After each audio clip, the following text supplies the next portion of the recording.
Like, share, comment and subscribe my channel. Ikshvaku वंश में त्रिशंकु नाम के एक राजा हुए।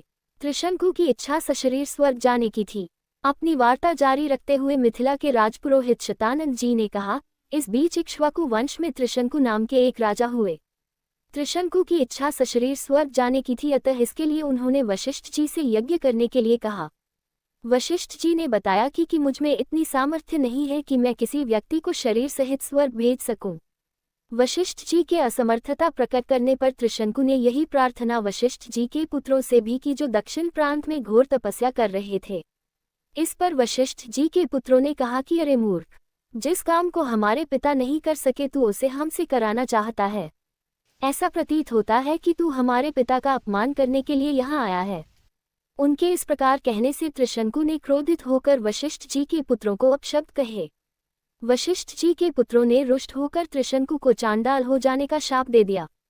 शाप के कारण त्रिशंकु का सुंदर शरीर काला पड़ गया, सिर के बाल चांडालों जैसे छोटे छोटे हो गए, गले में हड्डियों की माला पड़ गई, हाथ पैरों में लोहे की कड़े पड़ गए।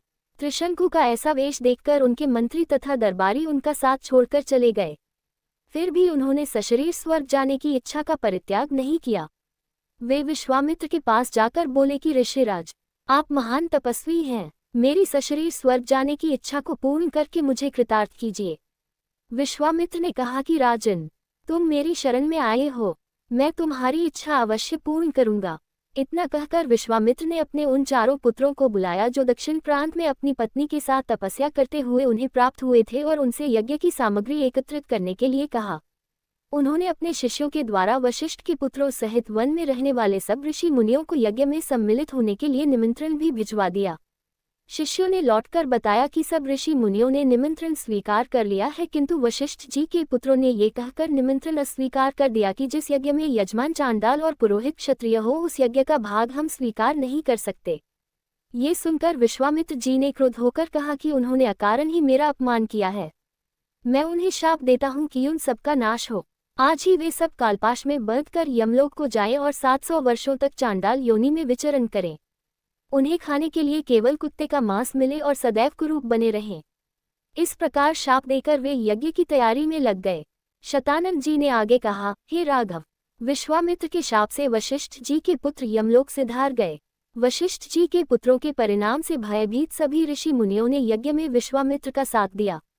यज्ञ की समाप्ति पर विश्वामित्र ने सब देवताओं को नाम ले लेकर अपने यज्ञ भाग ग्रहण करने के लिए आह्वान किया, किंतु कोई भी देवता अपना भाग लेने नहीं आया। इस पर क्रोध होकर विश्वामित्र ने अर्घ्य हाथ में लेकर कहा कि हे त्रिशंकु, मैं तुझे अपनी तपस्या के बल से स्वर्ग भेजता हूँ। इतना कहकर विश्वामित्र ने मंत्र पढ़ते हुए आकाश में जल छिड़का और राजा त्रिशंकु शरीर सहित आकाश में चढ़ते हुए स्वर्ग जा पहुंचे। त्रिशंकु को स्वर्ग में आया देख इंद्र ने क्रोध से कहा कि रे मूर्ख, तुझे तेरे गुरु ने शाप दिया है, इसलिए तू स्वर्ग में रहने योग्य नहीं है। इंद्र के ऐसा कहते ही त्रिशंकु सिर के बल पृथ्वी पर गिरने लगे और विश्वामित्र से अपनी रक्षा की प्रार्थना करने लगे। विश्वामित्र ने उन्हें वहीं ठहरने का आदेश दिया और वे अधर में ही सिर के बल लटक गए। त्रिशंकु की पीड़ा की कल्पना करके विश्वामित्र ने उसी स्थान पर अपनी तपस्या के बल से स्वर्ग की सृष्टि कर दी और नए तारे तथा दक्षिण दिशा में सप्तर्षि मंडल बना दिया। इसके बाद उन्होंने नए इंद्र की सृष्टि करने का विचार किया, जिससे इंद्र सहित सभी देवता भयभीत होकर विश्वामित्र से अनुनय विनय करने लगे। वे बोले कि हमने त्रिशंकु को केवल इसलिए लौटा दिया था कि वे गुरु के शाप के कारण स्वर्ग में नहीं रह सकते थे। इंद्र की बात सुनकर विश्वामित्र जी बोले कि मैंने इसे स्वर्ग भेजने का वचन दिया है, इसलिए मेरे द्वारा बनाया गया ये स्वर्ग मंडल हमेशा रहेगा और त्रिशंकु सदा इस नक्षत्र मंडल में अमर होकर राज्य करेगा। इससे संतुष्ट होकर इंद्रादि देवता अपने अपने स्थानों को वापस चले गए। Like, share, comment and subscribe my channel.